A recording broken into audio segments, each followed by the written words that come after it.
का reaction video और मैं हूं ज्योति। वेलकम करती हूं आप सभी का अपने चैनल में।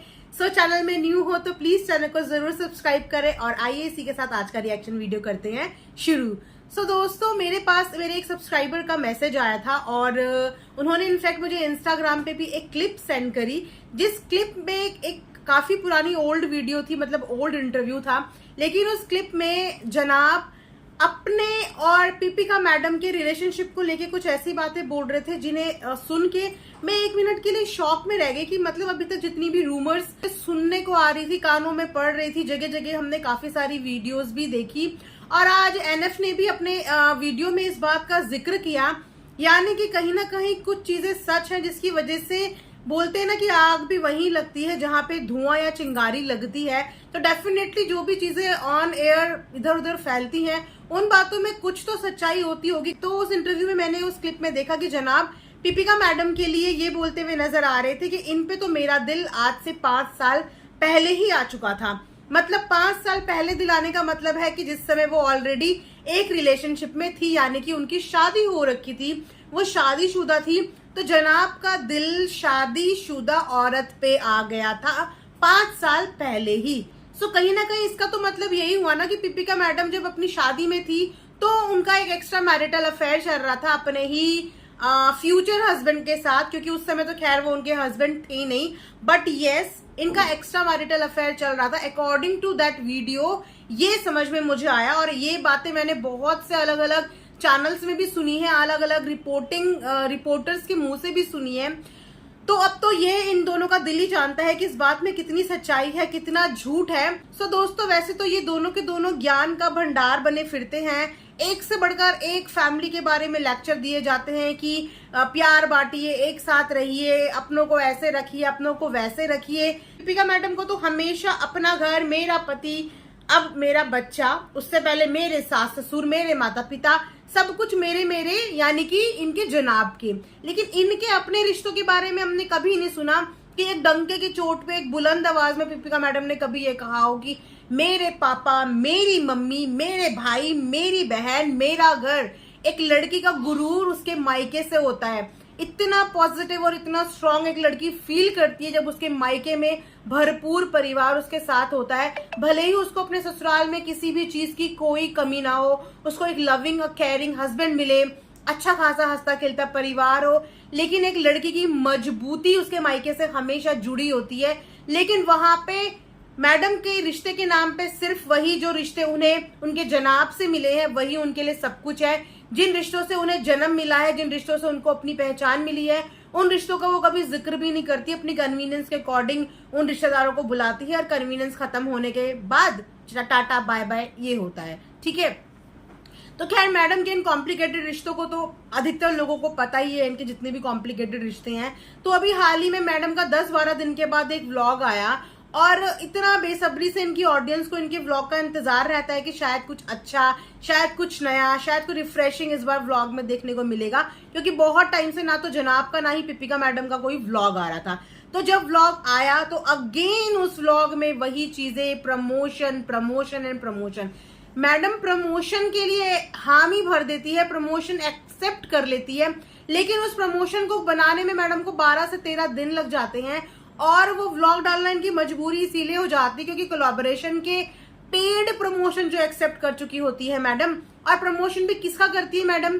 या तो शैम्पू का, खुद उसी दिन शैम्पू करके बैठी होती है जिस दिन इनको अपना प्रमोशन करना होता है, अपने उस ब्रांड को रिप्रेजेंट करना होता है जिनका उन्होंने कोलैब एक्सेप्ट किया होता है।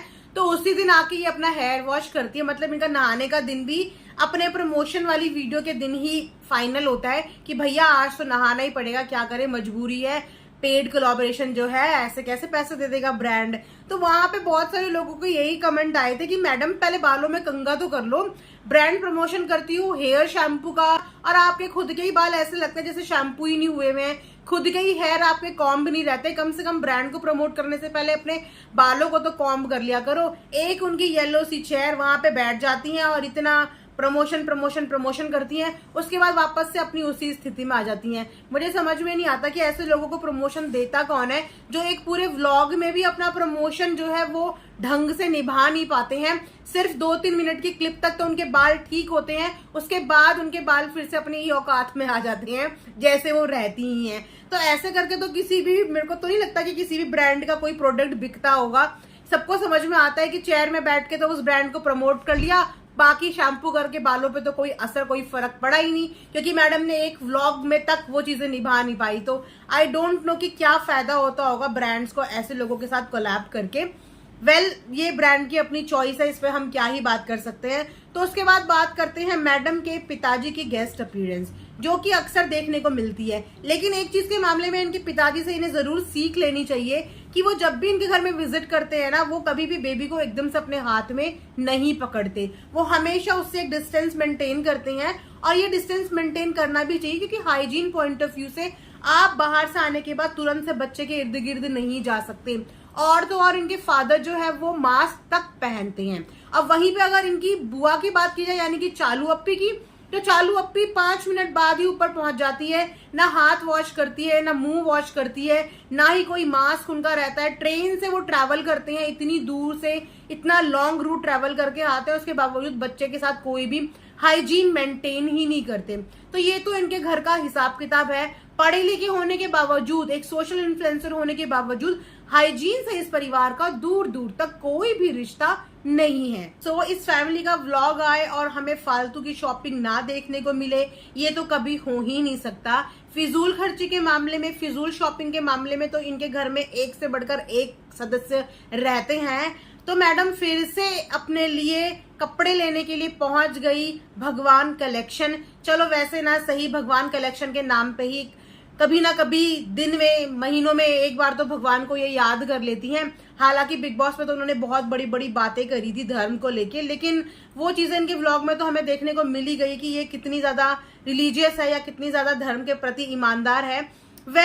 मैडम ने फिर से भगवान कलेक्शन का रुख अपनाया, अपने लिए सॉफ्ट स्मूथ टेक्सचर वाले कपड़े लिए हैं। तो इतने सारे कपड़े इनके पास ऑलरेडी थे, उस पर से मैडम को फिर से एक अपने लिए स्कर्ट सिलवानी है। अपने लिए स्कर्ट का मटेरियल खरीदती हुई नजर आई। और अभी कुछ टाइम पहले ही चालू अप्पी की शादी के टाइम पे भी इन्होंने इतनी सारी स्कर्ट्स बनवाई थी।